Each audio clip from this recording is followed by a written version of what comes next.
Bhagavate Vasudevaya. Om Namo Bhagavate Vasudevaya. Om Namo Bhagavate Vasudevaya. Om Namo Bhagavate Vasudevaya. Om Namo Bhagavate Vasudevaya. So today we are continuing reading from Srimad Bhagavatam, 6th canto, chapter 4, text 44. Please repeat after me. Pritaham te prajanatha. Pritaham te prajanatha. Pritaham te prajanatha. Yattesya brahmanam tapah. Yatesya Brahmanam. Yattesya brahmanam tapah. Yatesya Brahmanam Tavaha. Mamesha kama bhutanam. Mamesha Kama Bhutanam. Mamesha kama bhutanam. Mamesha Kama Bhutanam. Yadbhuyasur vibhutayaha. Yadbhuyasur Vibhutayaha. Yadbhuyasur vibhutayaha. Yadbhuyasur Vibhutayaha. Pritaham te prajanatha. Pritaham te prajanatha. Yattesya brahmanam tapaha. Yatesya Brahmanam Tapaha. Mamesha kama bhutanam. Mamesha Kama Bhutanam. Yadbhuyasur vibhutayaha. Yadbhuyasur Vibhutayaha. Pritaham te prajanatha. Pritaham te prajanatha.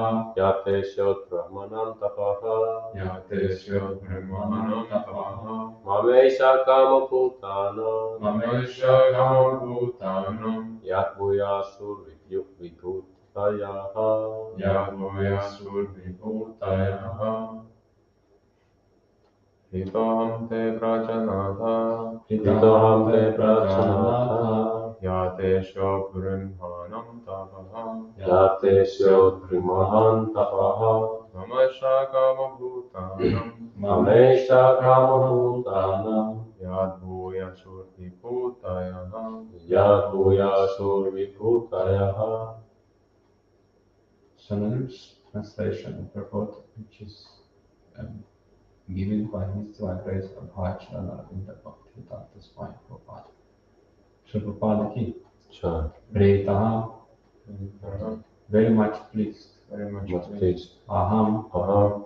I, te, Te. with you. With you. Prajanatha, Prajanatha. O King of Population. O King of Population. Yat, Yat. because. Te. Te, Your. Asya, Asya. of this material world. Of this material world. Utbrinhanam, Utbrinhanam. causing increase.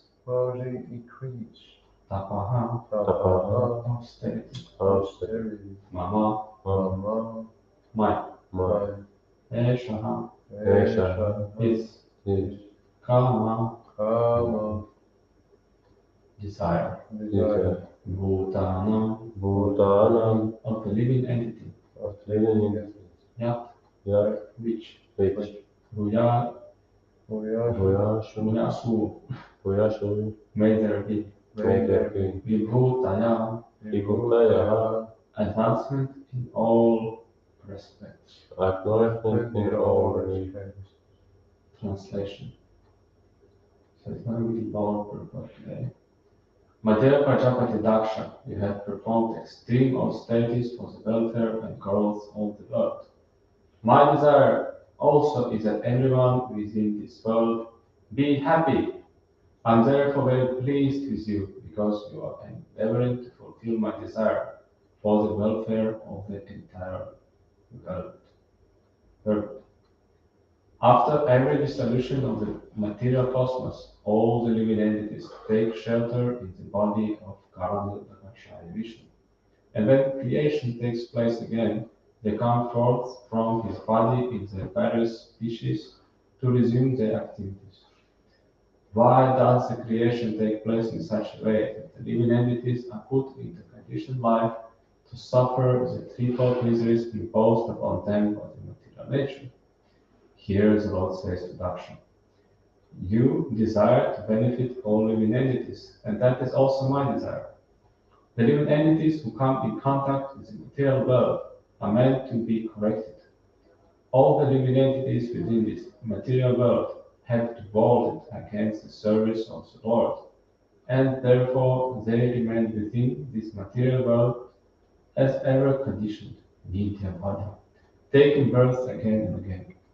There is a chance, of course, all they will be liberated, but nevertheless, the conditioned souls not taking advantage of this opportunity continue the life of sense enjoyment, and thus they are punished by birth again and again.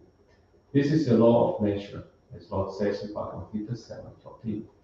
Daviresha gunamahi mamamaya durataya mamevaya prapadyante mayamritam tarantite.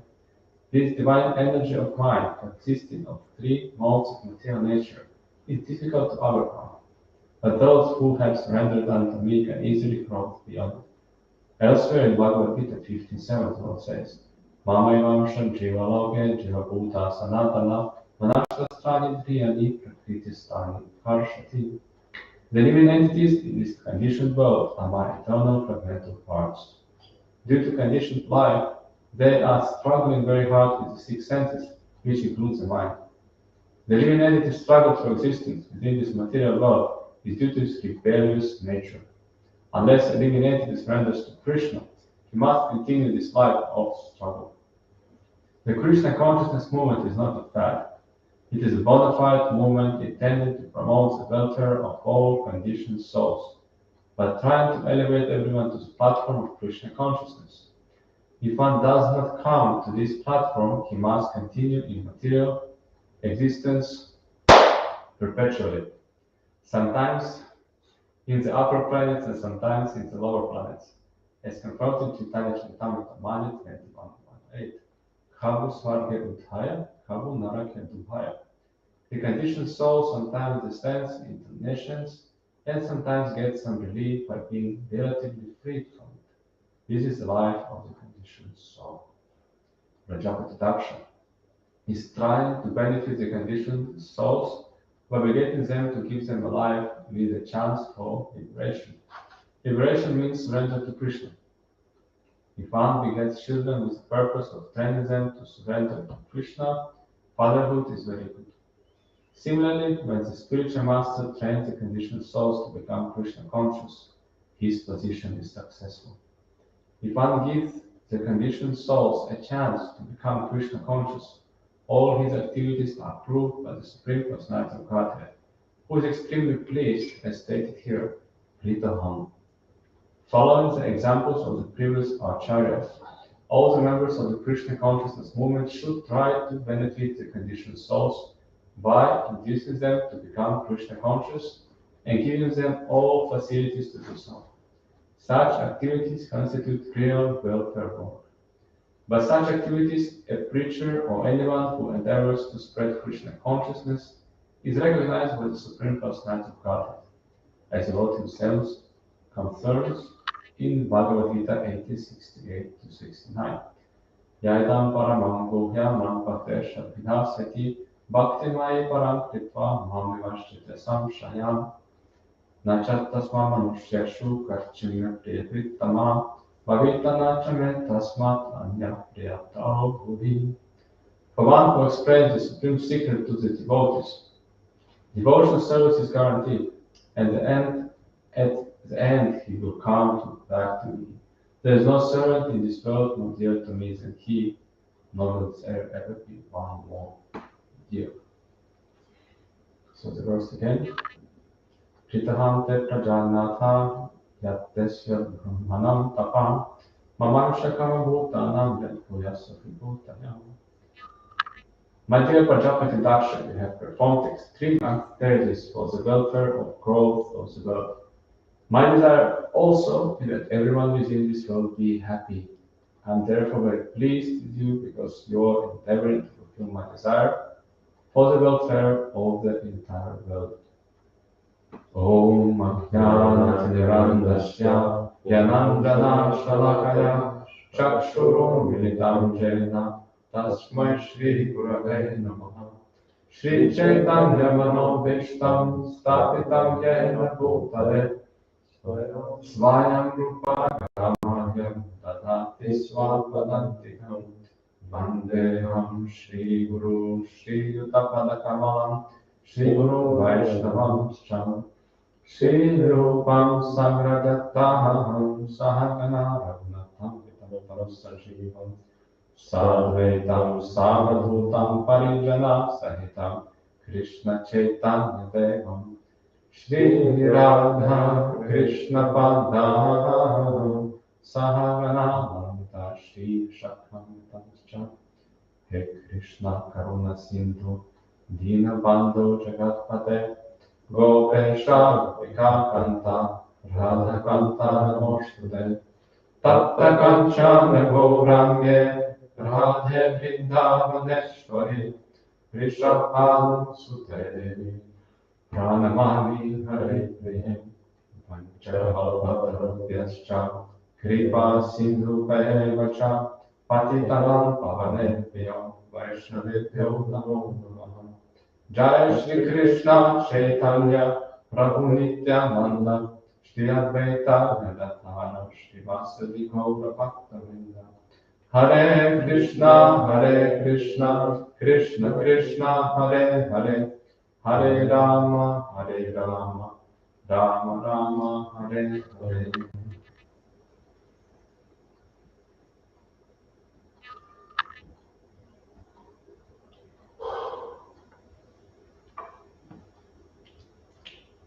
So, today's topic is happiness. Anybody wants to become happy? One hand. No happy? Yeah. So look at the definition of happiness in the dictionary. Happiness in psychology, a state of emotional well-being that a person experiences either in a narrow sense when good things happen in a specific moment, or more broadly as a positive evaluation of one's life and accomplishments overall. That is subjective well-being.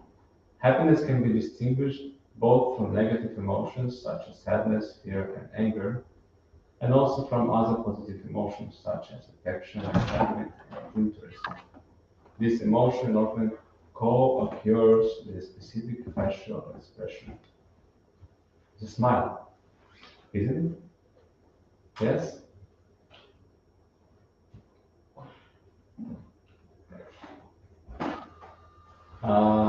Let us see what Prabhupada said about happiness. This is different quotes from him. A living being, especially the human being, is seeking happiness because happiness is a natural situation of the living entity. But he is vainly seeking happiness in the material atmosphere. This is from Srimad Bhagavatam, second canto. So this is our problem of material existence. We, as yesterday, so actually it was on Tuesday, we had Rita Dvaja, Swami Maharaj, Prabhupada disciple, who gave us such a wonderful talk, and he explained how little fish, it's a very famous story. Little fish is he told that story. I heard that same story from my spiritual master. I can repeat how he explained that.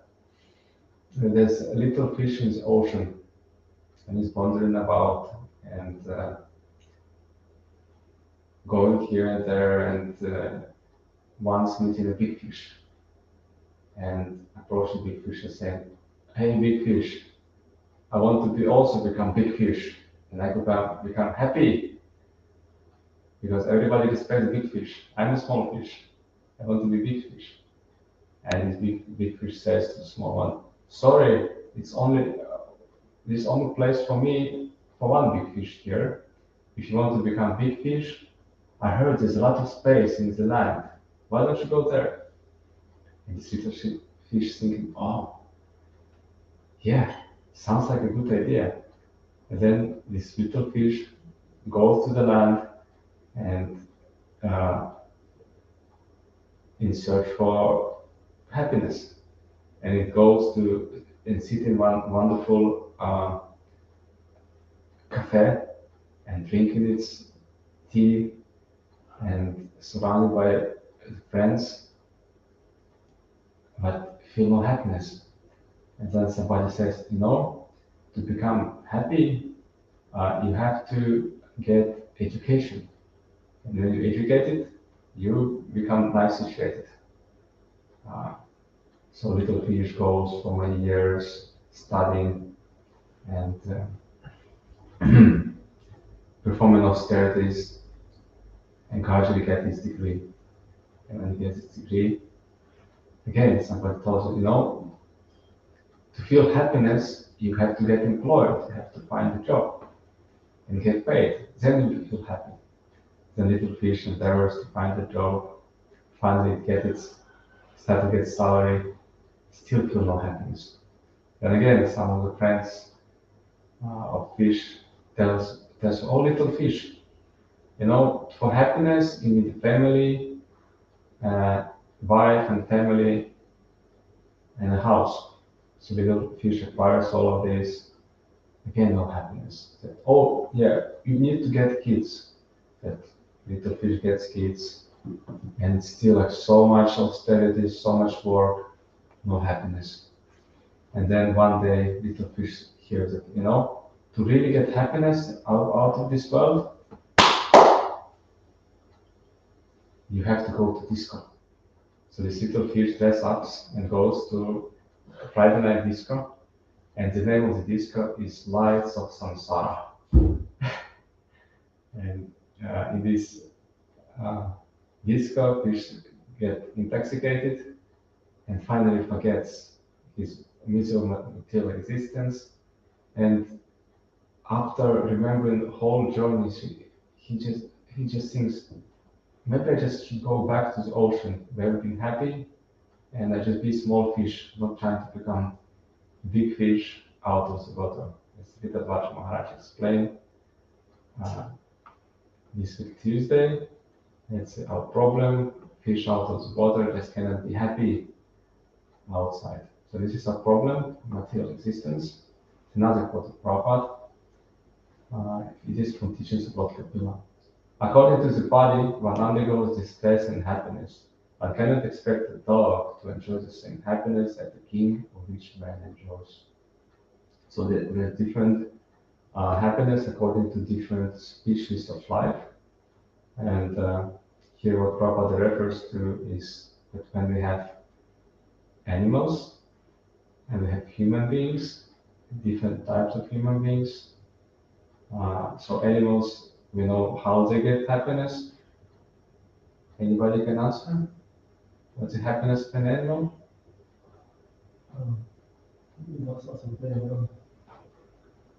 What? Yeah, very simple, isn't it? That's what they teach young people in school also. How to do that more elevated.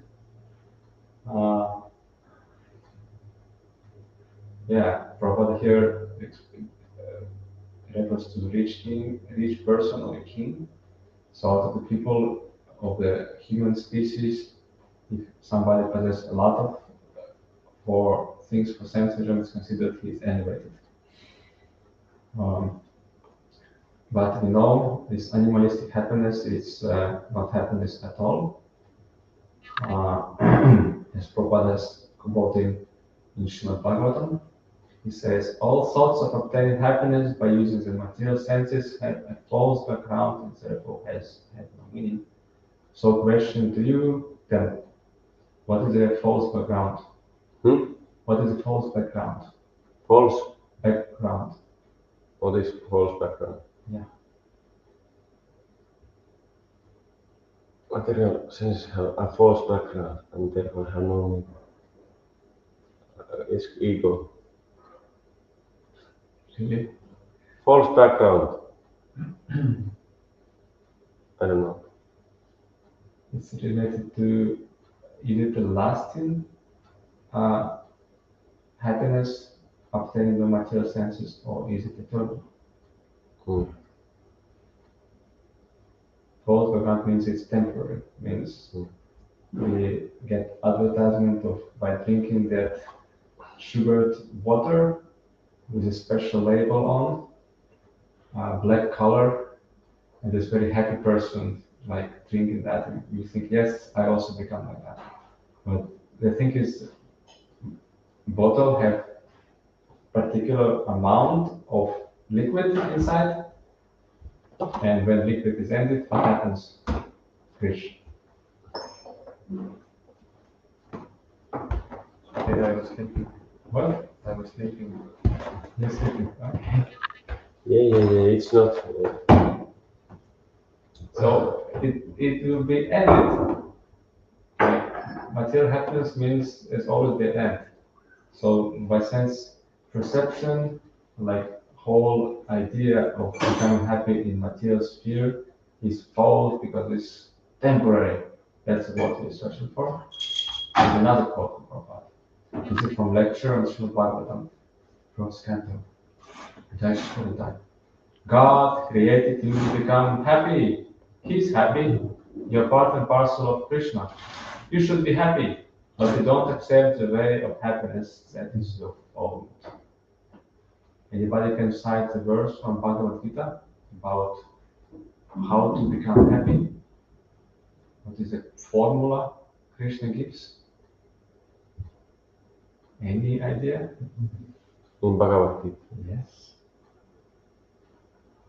Just worship me, listen about me, and remember me. That's why you can become happy and come to me. That's nice. Yes. Mam ce yoga вечерина, but yoga na Rama Bhuya company. Yes. There could be many. Yes, that's nice one. In that lecture, which is this last quote, is Prabhupada, just after that, he is quoting Bhaktaram Yajnata Prasanga Saravoka Maheshwaram verse.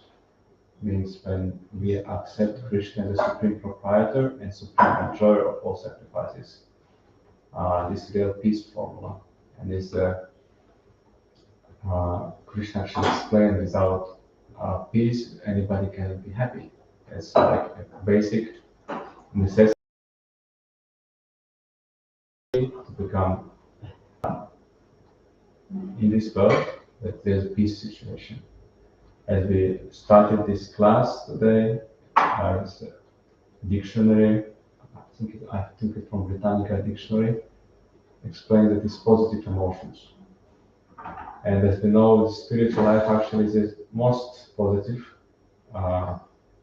process, bhakti yoga, which is ultimate happiness of the soul. Let's see one more quote. People are suffering because of ignorance and are following a wrong path to happiness. This is called anatta. These material activities will never make them happy, and therefore Narada instructed Vyasadeva to record the instruction of Srimad Bhagavatam. It's from Srimad Bhagavatam 176. So, who can define what is the wrong path for happiness? In your own words? Material sense gratification. Yes. Other paths for false happiness is material world. This is a good one. Correct. Anything else? Thinking that I am the enjoyer. Mm-hmm. Yes, good.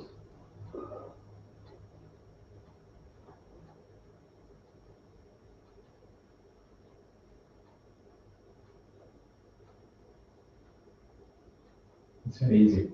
One path of conception of happiness in this material world is you accept things. Means, like as you said, I am an enjoyer. And it's called karma. Means you work for satisfaction of the senses. Yes, they will say sense gratification. But what is another way, opposite of that, which people also think this will be happiness? One is accepting. What is another one? Renunciation. Yes, it's another. It's opposite of that. People also think yes, by renouncing. Yeah, Bhoga and Tyaga. Exactly. So one way people think you become happy by acquiring things in this world, accepting things, accumulating things like house, car, a boat, summer cottage, private jet, a lot of money, a lot of influence, fame, name, glory, power, beauty, all these things acquiring them. So much industry about that. It's all on the manufactured deals to bring people the goods. But there's a small portion of people who thinks, no, happiness is different, we should renounce things. You ever thought about that? Yeah. Did you ever thought about that? That happiness is it's not about acquiring things, but happiness when you give up things. Yeah. Yeah. So which is better? There is, if you are using term for Krishna, is there any difference then? What is better or not? Yeah, exactly. Let's see some more quotes of Srila Prabhupada. Although one is within this material body, by his advancement in spiritual knowledge, he can be free from the influence of modes of nature. He can enjoy the happiness of spiritual life even in his body. So actually, spiritual life means we are going beyond bhoga and tyaga, accepting and rejecting things of this world. Because when when it's so hot, what people does? So hot outside in Finland, 2-3 days in a year. What family wants to do? Go. What you will do when it's very hot outside? I go to shadow. Or then I go to swim. Okay. Yes. You want to go to cold, isn't it? Yeah. Yeah. When it's very cold, you want to go where? Too hot. Yes. So this is like how material happiness works. We're going from one extreme to another extreme. And if you eat too much, our happiness will be not eating. Next day, to be very happy, to fast. When you like ate so much, you cannot eat anymore. You think, oh yeah, now I'm renouncing it. And it will be good for you. You will feel satisfied. If you eat more, you'll be distressed. And again, if you're very hungry, eating will be very nice thing. Isn't it? Let's see one more quote. As stated in this verse, Srimad Bhagavatam 4.25.11, the living entity independently wants to become a Prabhu. But as soon as he gives up this idea and becomes the servant of God Krishna, his happiness immediately begins. So this is a formula of giving up our false identity of master.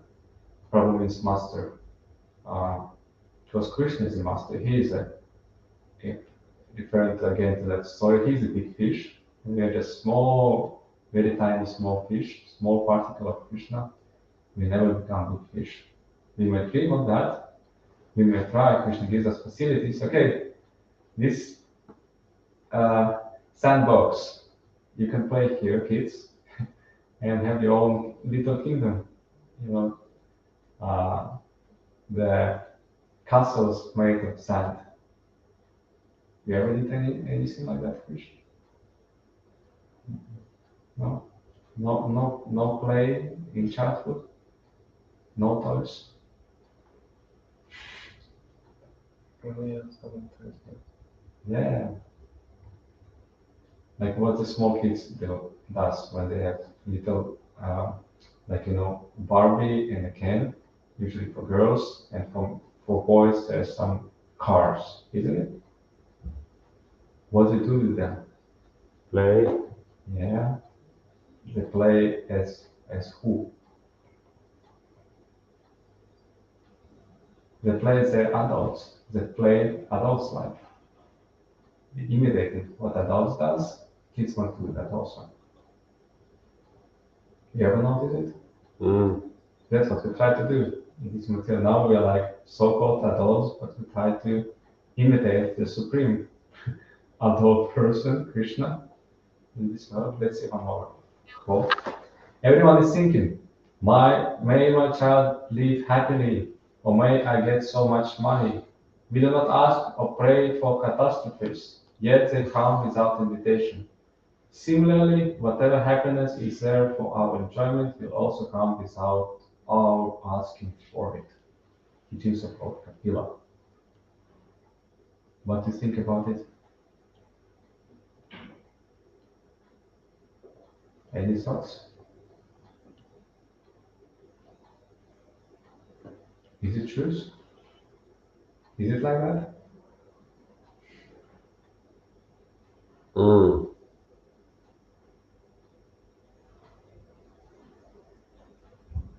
Maybe.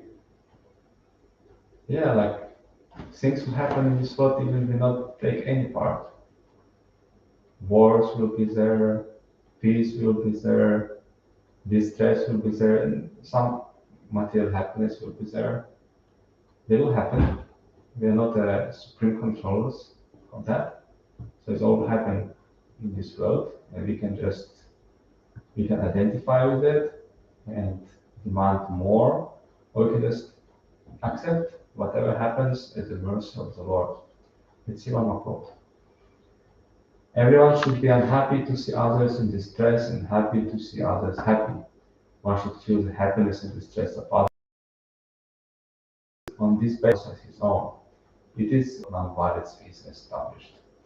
It quotes International Buddha, and this is like very basic actually of religious principles, sub-religion principles of non-violence. And this principle nicely explained here means to actually be non-violent, and we have to feel empathy for others.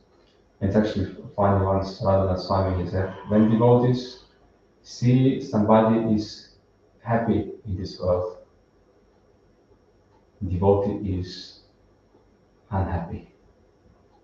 And when he somebody is happy in this world, devotee, when devotee sees somebody is happy, he feels distress. And when some devotee sees somebody is unhappy, devotee is happy. Do you understand why it is so? Because when somebody in distress means he's qualified for the spiritual life, and when somebody is feeling material happiness means it will take some time for him. Isn't it so? If everything will be alright with us, we will be here. If life will be just amazing, will people come to the temple? Most probably no.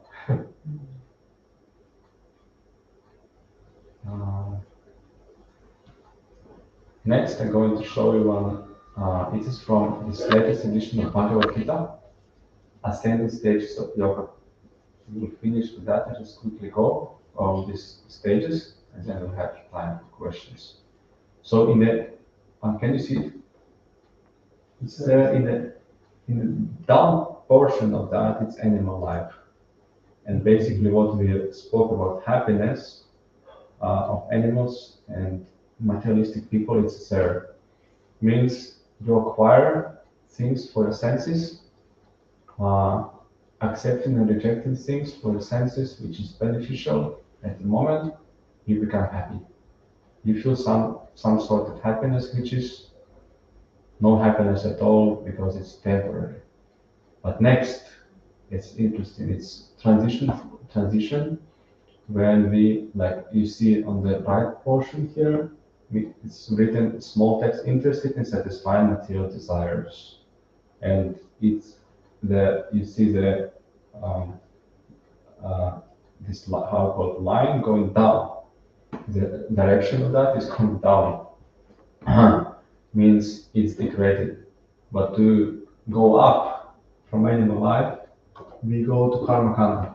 Karma Kanda means regulative religious activities for gradual elevation. That's what most religion of the world does, and also Vedas says so much about that. 3 modes of material nature: ignorance, passion, and goodness. And by following regulative life, civilized life, people will be elevated. But next one is transcendental stage. You can see it starting from Karma Yoga. And small text on the right, it says, accepts a transcendental goals and is known as yoga practitioner.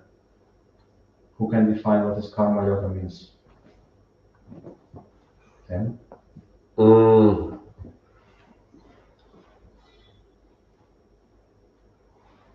Giving the result of work for Krishna.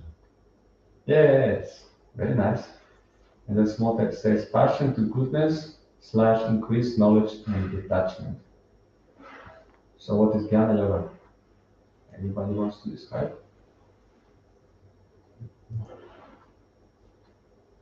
Krish? Accumulating knowledge and renunciation. Yeah, exactly. Yeah.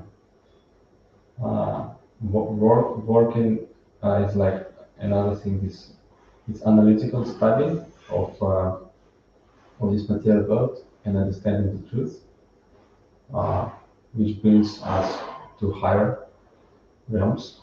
And Ashtanga Yoga, I think you all know what that is. It's not like practiced in Helsinki yoga studios. It's very austere, very strict conduct of yoga with rules and regulations. And you can see from Jnana Yoga and Ashtanga Yoga, we go to Brahma realization. And that is where we achieve liberation. As today also was described in this verse about liberation from material world.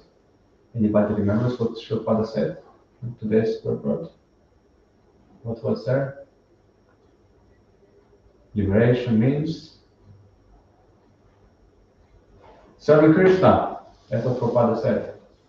So from Brahma realization, which is a personal realization of absolute, we go to Paramatma realization and gradually to Bhakti Yoga, devotional service, pure devotional service, and then we go to Bhagavan realization of Supreme.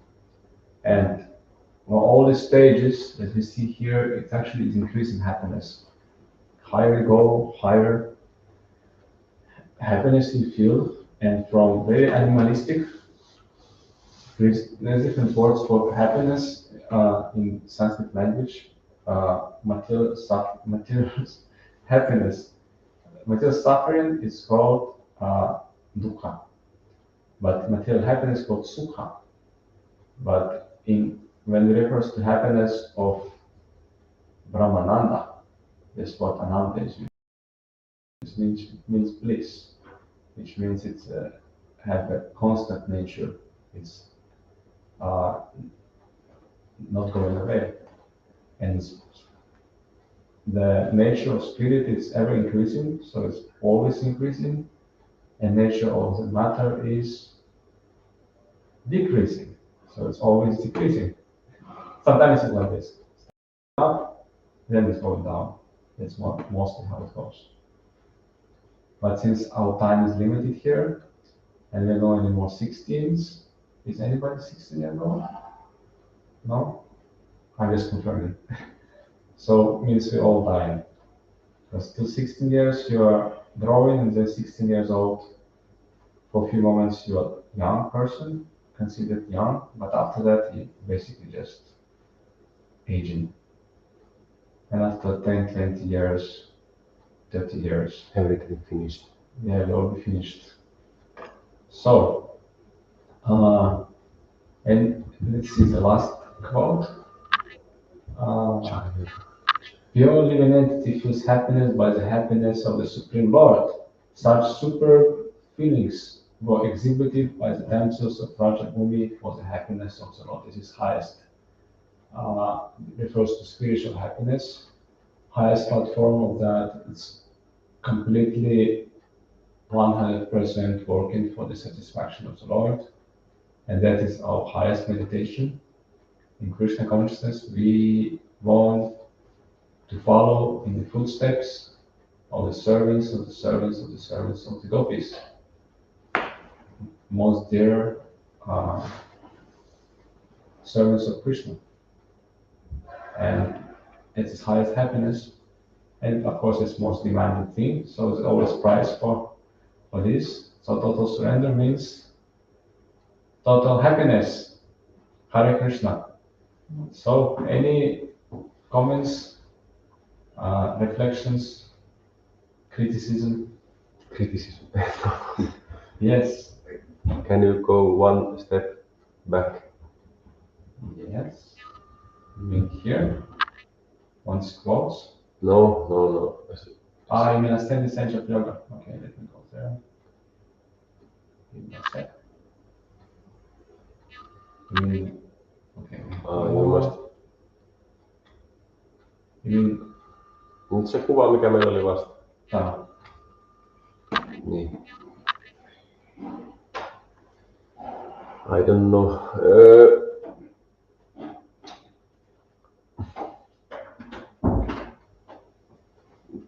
Why there is someone falling down?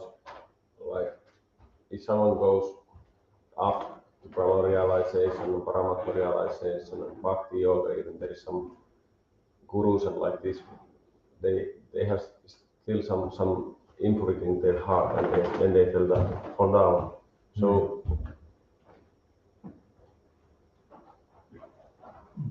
So is it a question? So why is it like you are practicing Bhakti yoga, but you have still so much insight and you can. Dirt? Uncleanliness? Dirt? Yeah. Yes. Yeah. Thank you for the question. As we spoke another day, we should understand our background and according to our birth in this world. And if we not took birth in very pious and religious family, not practicing spiritual life, religious life from our very childhood, if our parents wasn't spiritual, what does it mean? Most probably it means that we are not demigods. Yeah. And taking birth on Earth's planet means we are not demigods. Yeah. There's two options. We even, as Prabhupada said, like sons of demons. That you are not demons, you are practicing Krishna consciousness, but your parents, maybe. I'm not saying that anybody parents is demons, but demonic influence is there. Which, what does it mean? It means it's a rebellious condition of the living entity who is against the Supreme Lord. Means no desire to practice spiritual life. Opposite, total opposite means materialism. Correct? Means we have it in our program from our childhood. Program to be materialistic means how to understand why it's impure. Somebody will say it's nice. What's the problem? But it's described as spirit soul is like a pure particle of water coming with the rain, falling down from the sky to the ground. And it's pure. You can see the rain dash going down. At least in this part of the world is still pure. Maybe not in Helsinki, but water is supposed to be pure, which is coming from the sky, falling down. But what happens when this little drop of water touches the earth? The soil. What happens with this water? It becomes dirty. Yes, that's what happens when we in connection with the matter, spirit soul in connection with matter, is become polluted. Spirit soul cannot be polluted, it's always eternal, full of bliss and knowledge, but it's covered by dirt. That's no problem. It means we have material body, means we have impurities. Material body means manifestation of our previous activities, and we did something correct, for sure, but for sure we also did a lot of incorrect things. And to experience our good and bad karma, now we're having this human experience. We are spirit souls, we're having this human experience. And if you not act as humans, we have animal experience in human body. So it just, as second chakra was said, it's like eating, sleeping, mating, depending. So it's not so elevated after all. So doing that a long time, millions of years, millions of births, then it takes some time to become elevated. And still, because habit is there, program, habits to do things in our own way, in correct way means. I'm not saying that you cannot do your own things, you can try. But if you study how to do things correctly, follow the instructions, then you can have success. Otherwise, it's uncertain. So many times we commit so many mistakes, didn't learn from them, committing again, and consciousness is polluted, and we try to purify it, still dirty. And when we become purified, we can make offenses, means we can make mistakes, disrespect the spiritual practitioners, especially scriptures, the holy name, but especially those who spread the Krishna consciousness movement. That's where we can become again influenced by material desires, become very enthusiastic to search for false happiness of this world.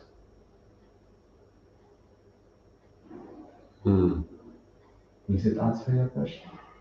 Yeah. Great. Hey, one question more. Okay. Anybody else have anything?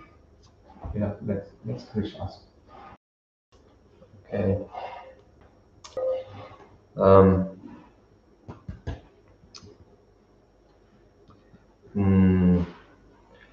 We are servants of the. We try to be the servants of the gopis. But what I don't understand is that there's like gazillions and millions and billions of souls, like, and we all try to be the servants of the gopis, but or we have like some eternal like relationship with Krishna, and it doesn't mean that we are in the highest, like on the topmost, the planet where the gopis are. But my understanding is that there's like a lot of souls who have like may have like the position in some of the other like places which are not in the top, because I've heard that Vaikunta has like millions and millions of planets, so they might be there. So why do we only talk about like the highest perfection, like in the being in the association with gopis and serving them, and with Krishna, when there's like other planets as well, like where you're not directly like a servant, but you're like What is other option? If What? not servant, what is other options?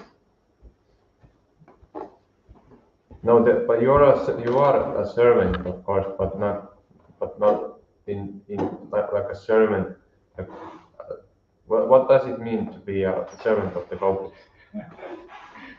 Yeah, we just it's not coming from us. It's coming from scriptures, establishing Srimad Bhagavatam, topmost perfection of transcendentalist, and also described in the book of which is a cream of Srimad Bhagavatam, in Srimad Bhagavatam that are written and commented by Sanatana Goswami. And there's Narada Muni, he goes, and his whole investigation goes there. He's interviewing, it's original interview, people going with camera, and he goes and so recorded, he goes and asks different devotees, so who is the greatest devotee? And from one devotee to another, he goes from just some elevated brahmana performing sacrifice, say, oh, you're the greatest devotee. And I said, no, I'm not greatest, it's the king, he's greatest devotee. And he goes to the king and see how he arranged whole kingdom, everybody gets Mahaprasada. Temples everywhere, festivals all the time. And Narada Muni says, wow, he's greatest devotee. But King very humble said, oh, I'm not greatest devotee. King Indra, he is the greatest devotee. He goes to the heaven. Narada Muni places his veena, goes up. And then see King Indra can arrange whole universe. And then said, no, actually, I'm not greatest devotee. There's and they go from one to another, then to Lord Shiva, to Prahlad Maharaj, to Bali Maharaj, then to Pandavas, and Hanuman's also there, one after another. Then finally, Pandavas. In other words, they must be greatest devotees of the Lord. There's no, actually, it's devotees in Vrindavan, especially gopis, they must be elevated one. So we understand this is like the highest, according to our philosophy, it's highest way, and Lord Chaitanya also, he comes from that highest way of worship Krishna is the way shown by the dancers of Raja. But we are not trying to become gopis. We try to follow in the footsteps of those who are servants of the servants of the servants of the servants of them. And they are our Guru Parampara, the spiritual masters. They just humble servants of the servants of the servants of Vrindavana Vasis, means Vrindavan inhabitants, for all associates of Krishna. And it's not like the gopis, they're the highest, their love, conjugal love is the highest of all the rasas, but it's not that gopas not loving Krishna, or Mother Yashoda not loving Krishna, or Nanda Maharaj. The different classes in the spiritual world, and there's also servants of Krishna in Goloka Vrindavan. And it's the highest of all abodes, and the idea we, special Krishna conscious movement is aiming to Vrindavan. This is our holy place for Krishna consciousness movement. Navadvip, Vrindavan, and Vrindavan, they're the same. Mayapur, Vrindavan, same. No difference. But we are aiming especially to go to Vrindavan. Why? And it doesn't disclude that people cannot go to other places, like Vaikuntha planets, which means you see the Lord not as a cowherd boy who plays the flute and who is very charming, very beautiful, and wants to have very personal relationship without own revelation. If we see the Lord, it is there in Srimad Bhagavatam. It is there, like prayers to Vishnu, like prayers how many times you can see prayers of demigods, how they pray to Krishna, they pray to him as Vishnu, as the supreme controller, as the most powerful one. His own revelation, like this, that people goes and in fear of God, worshiping him. It means Vaikuntha. And there's millions of Vaikuntha planets, unlimited. And who's saying we can go there? You can go there, no problem. If you desire so, there's try to remember there's 5 types of liberation, which one of them will not accept is Saimja Mukti, means liberation of achieving merging with the existence of the Lord. We're not accepting that, but there's 4 other types of liberations, and one is it's all in Vaikuntha planet. One, you get a body similar to the body of the Lord, so you have to look as Lord Narayan himself, except Lord Narayan had his own Kastuja jewel. It's the only thing he's different from. Another type of liberation, you get the same opulence as the Lord. Third type of liberation, you get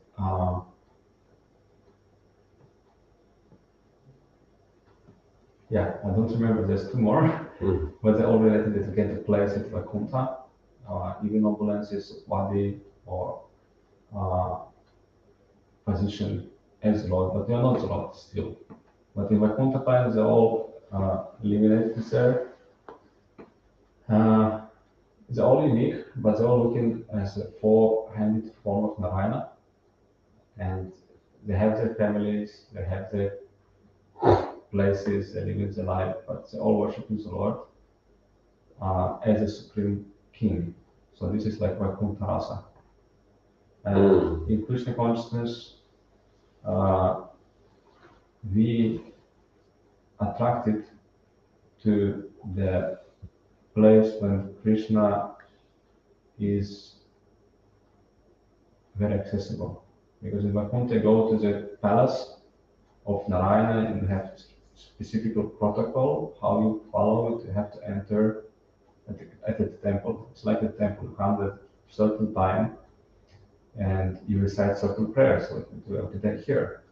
You know, it's all rules and regulations, so much, so regulated. But in Dharma, not like that. It's like a lot of spontaneous love. That's why we emphasize it. So means following in the footsteps of gopis, servant of the servant of the servant, million times servant of gopis means that we are developing, aiming to develop this spontaneous love. What means spontaneous love? What? What means spontaneous? Like always we are saying spontaneous, like okay, like it comes naturally, but spontaneous service, what means like you are like doing everything like for Krishna, like, and you're not thinking. Spontaneous is not what we do here many times. Like, oh, I'm spontaneously attracted to go to cinema today. You're spontaneously attracted to sense gratification, like that. I'm not saying that you should not go to cinema, it's your own choice, but you spontaneous in spiritual life means you are acting specifically for Krishna's sense gratification, for Krishna's pleasure, and you are not abide. You might follow, but you may also sometimes not follow exactly all the rules and regulations, which is included in usual spiritual life. But because you've been grown in such an environment, means you've been trained up in environments that everybody follows culture of Krishna consciousness. So in that environment, you will not become like totally do something super, which is out of conduct. You will still be in terms of culture of the spiritual world, which is always in terms of respect and proper conduct, but you will do spontaneously things to please Krishna. For us, we have to follow certain culture to do correct things, but for already perfected beings, they are already acting on that platform, and on that platform, they have their own spontaneous service, which is it's quite a vast topic, big one, but basically it means we with all our activities we aim only to satisfy Krishna, and we have a is described as like a transcendental how called it kirpile means Transcendental race. yeah, like not like a race, it's exactly it's like a competition. Transcendental competition, because Krishna, he satisfies his devotees. And the devotee sees that, oh, Krishna, he did this service to me. No way, I have to do something to win him over. And you do service for Krishna, totally not based on what I'm getting from that, but totally just to please Krishna. And something what is not obliged, somebody asks you to do something, but times will be like in terms of, for example, Mangal Arati in a temple. One is like temple commander is coming to the room and say, okay, boys, it's time to wake up. Everybody comes to Mangal Arati. Mm. And everybody like, no, again this ritual. But spontaneous will mean, for us to understand, it will mean like, I want to go so much. And even somebody says, no, you should not go. So, no, I will go. This is correct things to do. I want to please Krishna. Mm. And you'll go there. Mm. And you'll serve Krishna with a lot of enthusiasm, with love, Mm. with devotion, without thinking what I'm getting from that. But it must be in love and happiness. But then there is sometimes. That's what happens in the spiritual world. We are not on that platform. We are practicing. Mm. So we are practicing sadhana. Bhakti yoga means it's regulated activities of devotion. So regulated means we try to follow the culture of the spiritual world. How they serve Krishna. Every time we do the temple, we just doing what they do in the spiritual world. We're practicing that. Because Krishna wakes up, what's the first thing he receives? He receives some little sweet. And then devotees come to see Krishna and called Mangalarati. That's what happens. Devotees come, his closest source come to see Krishna and greet him at the beginning of the day. And then what happens after that? We don't see that much, but this is what Pujari does. He baths the Lord, motifs, deities of the Lord, and dress them up. That's what happens in the spiritual world. All the associates of Krishna, they come and they bath and dress Krishna. And then again, next darshan, deity greeting. Devotees of the Lord, in Goloka Vrindavan, they come there to greet the Lord. Deity greeting, to see him, and offer him harati, offering him gifts. Like that is called love. What next happens? What we do now, Srimad Bhagavatam, we study about the Lord, and they also have Srimad Bhagavatam classes in the spiritual world. They discuss how to please Krishna. They study, and there's a lot of duties during the day, as we have also. But it's all done for satisfaction of Krishna. And it's done out of love. So this is a motivation. This is like ultimate definition of spontaneous love to Krishna, because it's also love what you get in Vaikuntha. Wake up. What you get in Vaikuntha, but it's according to rules and regulations, according to that you have to do that. This is your protocol. You have to follow that. And but Goloka Vrindavan, you may not follow, but you still please Krishna. You do something out of your pure love for Krishna. Like Srimati Radharani, she does every day different preparation for Krishna. It's every day different. How it's possible? Mother Yashoda, she's in total anxiety all the time, always thinking, how is my Krishna? Where he is he safe? Is he hungry? Did he have ate enough? She's also cooking for Krishna. Studied everything first class and beyond that. And no consideration about what I will get from this. What about my happiness? It's all about how to please Krishna. Do you understand? Yes. How we can find balance? Balance means what it means by balance. Balance in the practice of. Eternal question. Eternal question. It's an evergreen question. Always relevant. Yes, the last question and then we end, okay? So there's in the evening there is so much. At least I have sometimes little Rajaguna or something. I don't know what is it.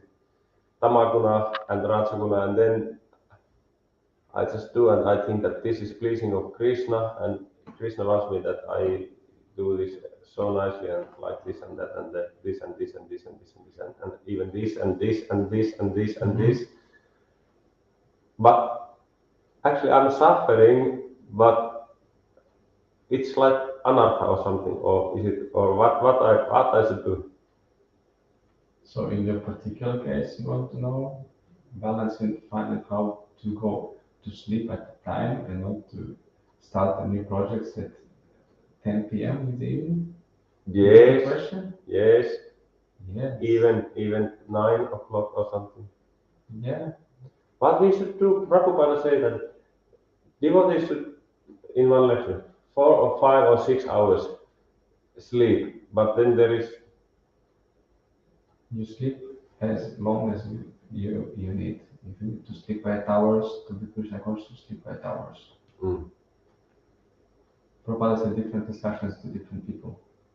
If you work hard, if you drive for Krishna, you have to sleep more. yeah, I must sleep more. So what's the problem to sleep more? My head is stupid. My heart is so. There is problem that somehow or other I want to do it, but somehow or other I don't want, and then there is some contradiction. Is it anartha? There is false ego, and then there is some, I don't know. As before the class you said, there's different types of learning, Different types of. different methods how to learn things. Yeah. That's what you said yourself just before we started. Yeah, that was my realization from yesterday. So I just repeat it to you so everybody can hear. First class intelligence and way of learning is by hearing. That's what we practice now. We try to study Holy Scriptures, hear from what Krishna said and the devotees said, Guru Sadhu Shastra. And we learn from that. It's the best way, not first class. And you can see how many people attend, even on internet. Few. Not so popular, isn't it? But then second type of intelligence, second type, second class of learning experience is by seeing. Means you see with your senses, especially with your eyes. You see what is correct, what is incorrect, what is working, what is beneficial, what is not beneficial, and you can try to learn from that. Again, not so many doing that. And the third type of intelligence, third type of learning is to experience. Means you commit it, you do it yourself. Means you commit mistakes, you do something correct, you learn from that. But many times we learn from mistakes. We don't learn so much by doing correct things, we learn from mistakes. That's like real truth. And the fourth type of not learning anything. By doing all of that, this is special Kali Yuga edition of learning experience. So ultimately it goes to our desire to do things in our own way. And even we know that going to bed early is nice, even we know it's beneficial, even we have experience of getting enough sleep, still something blocking us. Means to control what Krishna says about how to control senses and the mind. What he says in Krishna in Bhagavad Gita. You control them by intelligence, strong intelligence. Well said, we can put here Akeha Kurunandana. Akeha Kurunandana means it's one-pointed intelligence. And in purport to that, Srila cites Vishwanath Chakravarti Thakur said one-pointed intelligence means making the instructions of the spiritual master our life and soul. What does it mean? Spiritual master means he is a person totally surrendered to Krishna who has perfected his art of controlling mind and senses. That's many times called Swamis or Goswamis. It doesn't mean that there should be sannyasis. It means controlling senses in the mind and dedicating all activities to the service of the Lord. And if we follow His advice, we can also achieve the same. If we don't follow, we will have to learn another way. It's all learning experience. We can hear, we can learn quickly, we can see how other does correct and incorrect things, we can learn from that.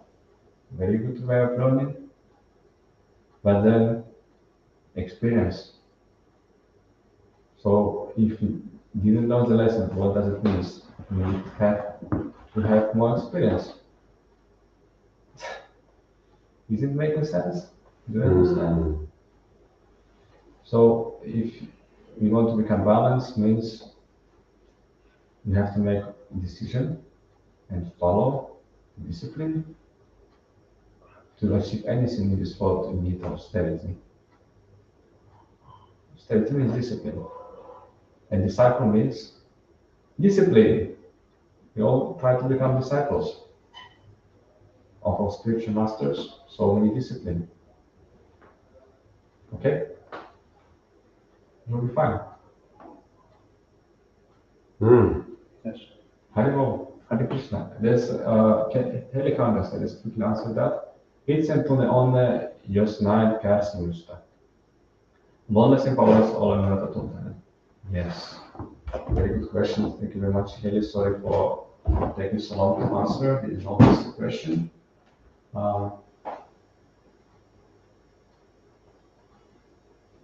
Yeah. This the question is that she doesn't feel happiness if she sees distress.